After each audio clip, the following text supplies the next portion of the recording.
Hey guys, check out Volferda E5 Capsule Tiny House. It has 27 square foot. There are 2 bedrooms, 1 bathroom. Come here.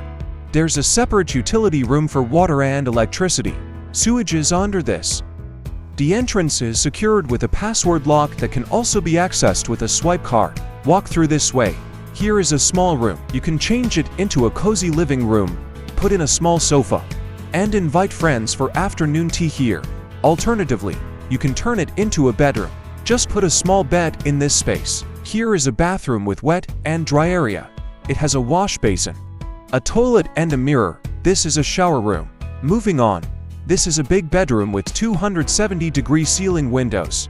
1.8 meters king bed, electric curtain, central air conditioner. Wow, there is a skylight and you can enjoy the stars with your lover. You can also convert this space into a cool balcony. For more info, please contact me.